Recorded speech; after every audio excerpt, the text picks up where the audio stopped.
Bonjour à tous, j'espère que vous allez bien. Alors, moi c'est Salma. Aujourd'hui, je vais partager avec vous un livre que j'ai acheté il y a longtemps, mais j'ai pas eu l'occasion de le lire. Et aujourd'hui, je vais le lire en direct avec vous. Donc voilà. C'est un livre qui s'appelle Les Gratitudes. C'est écrit par Delphine Divigan. Donc, on va commencer par la première page. Êtes-vous déjà demandé combien de fois par jour disiez merci?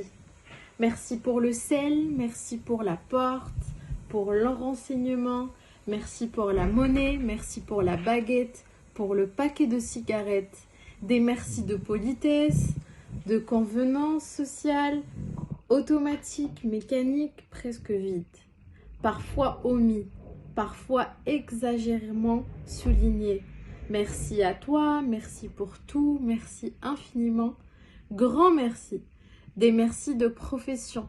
Merci pour votre réponse, votre attention, votre collaboration.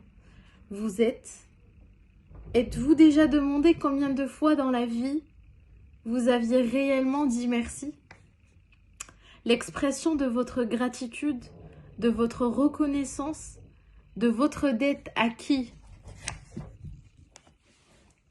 Au professeur qui vous a guidé vers des livres, au jeune homme qui est intervenu le jour où vous avez été agressé dans la rue, au médecin qui vous a sauvé la vie, à la vie elle-même.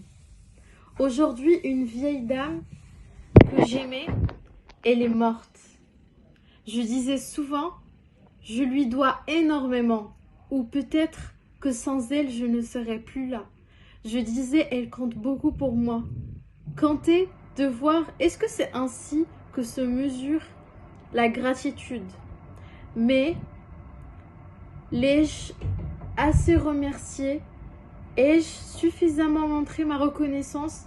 Ai-je été assez proche, assez présente, assez constante? Alors je ne pense aux derniers mois, aux dernières heures, notre conversation, nos sourires, nos silences, me reviennent les instants partagés. D'autres ont disparu et s'inventent ceux que j'ai manqués. J'essaye de retrouver ce jour où j'ai compris que quelque chose avait basculé et que le temps dorénavant nous serait compté. C'est venu d'un coup, du jour au lendemain. Je ne dis pas qu'il n'y a pas eu de signe avant-coureur. Parfois, Mishka s'arrêtait au milieu de son salon. Parfois, désorientée, comme si elle ne savait plus par quoi commencer. Comme si le rituel, si souvent répété, soudain lui échappait. D'autres fois, elle s'arrêtait au milieu d'une phrase, elle butait au sens propre contre quelque chose d'invisible. Elle cherchait un mot et en rencontrait un autre, ou bien ne rencontrait rien que le vide, un piège qu'il fallait rencontrer.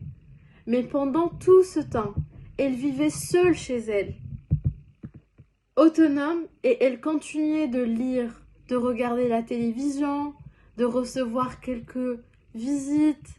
Et puis, il y a eu ce jour d'automne, que rien n'avait avancé. Avant, ça allait. Après, ça n'allait plus. Je l'imagine dans son appartement, au plafond bas. Elle était seule, assise sur son fauteuil, derrière elle.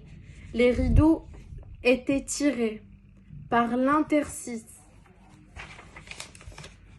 On devine la lumière, la peinture des murs est un peu jaunie.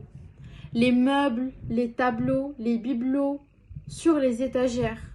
Tout autour d'elle semble venu d'un temps lointain. Elle s'appelle Mishka.